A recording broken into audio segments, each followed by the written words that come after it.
9 महिन्यांची गर्भवती महिला तमाशाच्या फडावर लावणी सादर करत आहे. अचानक प्रसूती वेदना सुरू होतात. पण काही वेळानंतर ती पुन्हा रंगमंचावर परतते आणि कार्यक्रम पूर्ण करते. ही एखाद्या चित्रपटाची कथा नाही. ही आहे महाराष्ट्राच्या तमाशा सम्राज्ञी विठाबाई नारायणगावकर यांची खरी कहाणी.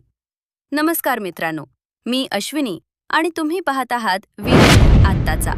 सध्या ईठा हा मराठी चित्रपट चर्चेचा विषय ठरला आहे. या चित्रपटात अभिनेत्री श्रद्धा कपूर विठाबाई नारायणगावकर यांची भूमिका साकारत आहे. हा चित्रपट केवळ एका कलाकाराचा प्रवास नाही, तर संघर्ष, जिद्द, त्याग आणि लोककलेप्रती असलेल्या निष्ठेची प्रेरणादायी गाथा आहे. पण नेमक्या कोण होत्या विठाबाई नारायणगावकर? चला जाणून घेऊया त्यांची अविश्वसनीय कहाणी. विठाबाईंचा जन्म 1935 मध्ये झाला. त्यांचे वडील शाहीर भाऊ मांग नारायणगावकर हे प्रसिद्ध तमाशा कलाकार होते. लहानपणापासूनच त्यांचे आयुष्य तमाशाच्या फडात गेले. शाळेपेक्षा रंगमंच आणि पुस्तकांपेक्षा लावणीचे बोल हेच त्यांचे खरे शिक्षण होते. अत्यंत कमी वयात त्यांनी रंगमंचावर पदार्पण केले. त्यांचा दमदार आवाज, अप्रतिम अभिनय आणि प्रभावी नृत्य पाहून प्रेक्षक मंत्रमुग्ध होत असत. काळाच्या ओघात विठाबाई महाराष्ट्राच्या कानाकोपऱ्यात पोचल्या. त्यांच्या प्रत्येक लावणीला प्रचंड गर्दी होत असे. लोक फक्त त्यांची एक झलक पाहण्यासाठी मैलोन मैल प्रवास करत असत.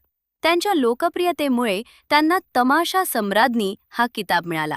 त्या फक्त एक कलाकार नव्हत्या, तर महाराष्ट्राच्या लोककलेचा चेहरा बनल्या होत्या. विठाबाईंच्या आयुष्यातील सर्वात प्रसिद्ध घटना आजही लोक विसरू शकलेले नाहीत. त्या 9 महिन्यांच्या गर्भवती होत्या. तरीही तमाशाचा कार्यक्रम सुरू होता. कार्यक्रमादरम्यान त्यांना प्रसूती वेदना सुरू झाल्या. सामान्य व्यक्ती असती तर कार्यक्रम थांबवला असता, पण विठाबाईंनी परिस्थितीचा सामना केला. प्रसूतीनंतर काही वेळातच त्या पुन्हा रंगमंचावर परतल्या आणि उर्वरित कार्यक्रम पूर्ण केला. कलेप्रती असलेली अशी निष्ठा आणि समर्पण क्वचितच पाहायला मिळते. इतकी लोकप्रियता मिळूनही विठाबाईंचे आयुष्य सोपे नव्हते. सन्मान मिळाला, टाळ्या मिळाल्या, पण आर्थिक संघर्ष त्यांचा कायमचा साथीदार राहिला. चित्रपटसृष्टीत जाण्याच्या अनेक संधी मिळाल्या, परंतु त्यांनी तमाशा आणि लोककलेची साथ कधी सोडली नाही. त्यांनी अनेक लोककलावंतांच्या हक्कांसाठी आवाजही उठवला. आज विठाबाई नारायणगावकर आपल्यात नसल्या तरी त्यांची कला, त्यांचा संघर्ष आणि त्यांची जिद्द आजही लाखो लोकांना प्रेरणा देते. त्यांच्या आयुष्याला सार्थ ठरवणारी एक ओळ आजही महाराष्ट्राच्या कानाकोपऱ्यात ऐकू येते. पोटासाठी नाचते मी, परवा कुणाची. आणि कदाचित याच एका ओळीत त्यांच्या संपूर्ण आयुष्याचा सार दडलेला आहे. तुम्हाला विठाबाईंची ही प्रेरणादायी कथा कशी वाटली? कमेंटमध्ये नक्की सांगा.